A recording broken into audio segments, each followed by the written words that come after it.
sea of red is confronting the LNP government in Queensland as it hands down its first budget. Let's go live to Jessica van Vonderen at Parliament House. Now, Jess, debt and deficits were the order of the day.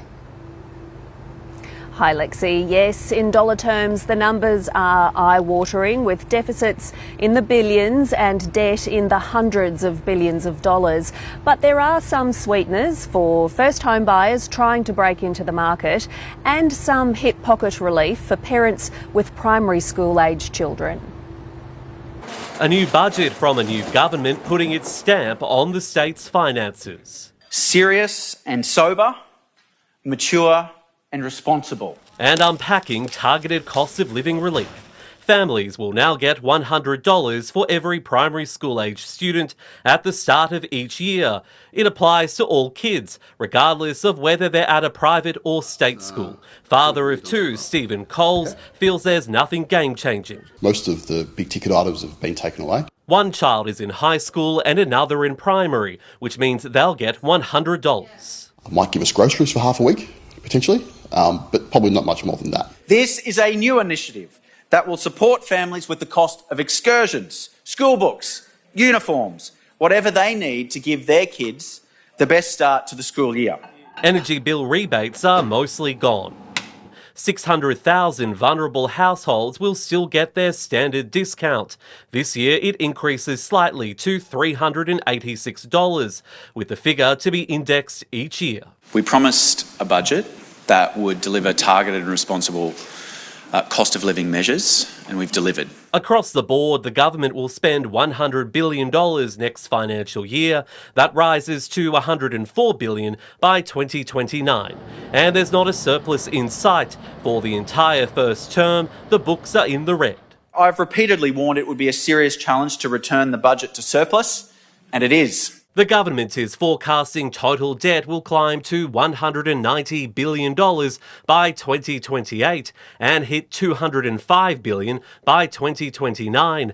That's down from the $218 billion forecast in January, but more than the $172 billion projected in Labor's last budget. They juiced the books. The former government, they did leave a mess. They left a mess. Interest payments will reach almost $10 billion a year, which could go up if the state's credit rating falls. If we don't see a kind of recovery in the next year or two when it comes to cash operating deficits and slowing the growth in debt, we could see that rating fall as early as this year. I look forward to sitting down with the ratings agencies, because I'll be putting the Queensland case very strongly that this budget has laid the foundation of budget repair. They have done nothing to reassure the ratings agencies that Queensland has a strong fiscal position. The government will make $91.3 billion next year. This includes $2.8 billion from land tax, $7.3 billion from payroll tax, $850 million from fines and forfeitures, and $2.5 billion from vehicle reg-on. The LNP is also sticking with the former Labor government's coal royalties regime, which will net $6 billion next financial year. We're very concerned about it, and today was an opportunity for the government to change a bad policy, and what we've seen is that they've added another year to the forward estimates, baking in that bad policy. The former government collected more in coal royalties in 2 years than what we will collect in 4. And state political reporter Jack McKay joins me now. Jack, this budget also has some interesting detail if you're among the 250,000 odd Queenslanders who are employed in the public service. Well, that's right, Jess. The government is set to spend about $38 billion on public service wages next financial year, and that's set to raise to about $42 billion by 2029. The budget papers say that the average annual growth of public service wages will be contained to about 3.5%, and it raises questions as to how the government will meet the expectations of unions as they seek to negotiate new pay deals and the impact that could have on the budget bottom line. Indeed, we saw teachers out the front of Parliament today protesting as they seek to negotiate a new EBA. The government is promising no cuts to the public service, but did today announce a cap on non-frontline senior executive roles within the public service. They won't be growing any higher, and that's set to save about $18 million.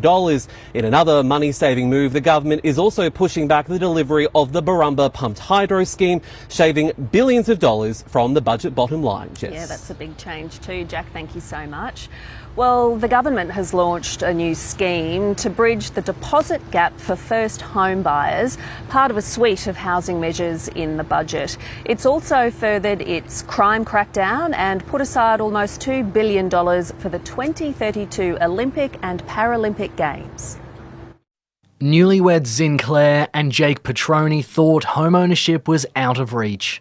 A bit disheartening. But a new state government initiative has the renter on the hunt to buy an Ipswich house. It definitely makes the dream feel a little bit closer to reach. From July, first home buyers can register with a deposit as little as 2%.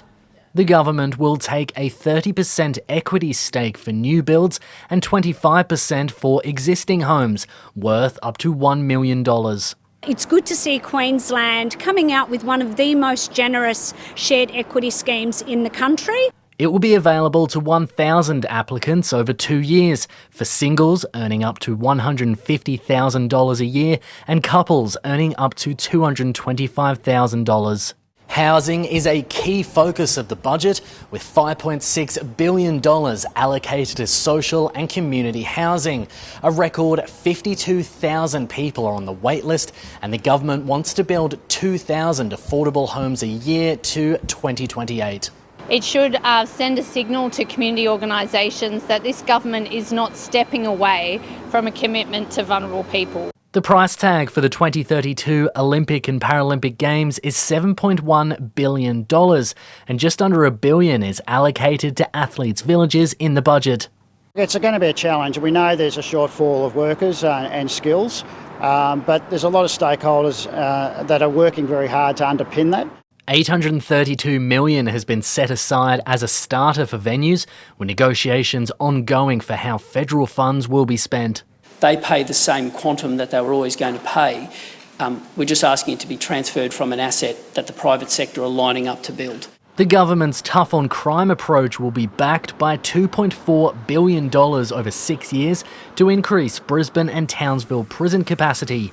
It's promised to bolster the police force with 1,600 recruits by 2028, with a net increase of 240 new officers so far. While a homegrown star, Wenham, filmmaker, actor, producer, rates the budget 5 stars, with more than $40 million allocated for the film industry. I'm pleased, I'm happy, not surprised, no. Alex Brewster, ABC News, Brisbane. And Treasurer David Janetski joins me now. Treasurer, thank you so much for your time. You say that this budget plots a path to surplus, but how can you say that when all we see in the budget papers is deep deficits over the next 4 years? So what we've done today, Jess, is invest into the jobs and services that would never have been delivered under the former government. And what we have said is that we want to invest into those jobs and services because we want to see Queenslanders reap the benefits sooner. And by doing that and carefully managing expense growth across the Fords, the former government spent expense growth was about 6.6% over 9 years. We're looking at expense growth of a little over 2%. If we manage expenses carefully and front load that spending, that investment into services and jobs in the first year, we can see Queenslanders receive the benefits over the long term. The long term. So when will you be in surplus? Well, we've got a clear pathway to surplus, and the legacy that we've been left by the former government, $218 billion debt, the highest debt per capita. We've made significant budget improvements today on that debt, and we've laid out a pathway to surplus. And what we are doing is carefully controlling expenses across the Fords while we wait for that GST revenue to rebound, because we've suffered some pretty heavy losses from GST revenue from the federal government too. There's a huge spend on construction with the Olympics coming, the spend on housing. Where are you going to get the tradies to do all that work? Yeah, well, productivity on our work sites is a fundamental number one option for us. We need to get that productivity back into work sites. It's why I re-established the Productivity Commission, and our first referral to that Productivity Commission was into the building and construction sector. We need well-paid and safe work sites, but we need contracts to be honoured and productivity to be delivered, and that's what our first task is. So can you say that all your projects are going to be delivered on time and on budget? Jess, we are bringing a culture of accountability to project delivery in Queensland. We've got $116 billion infrastructure spend across the Fords today. We know that's a record. We're going to need a productive work site. We're going to need contracts to be honoured and productivity to be delivered, and we're going to need for those projects delivered on time and on budget. Treasurer, thank you for your time at the end of a very long day. Thanks, Jess. Appreciate it.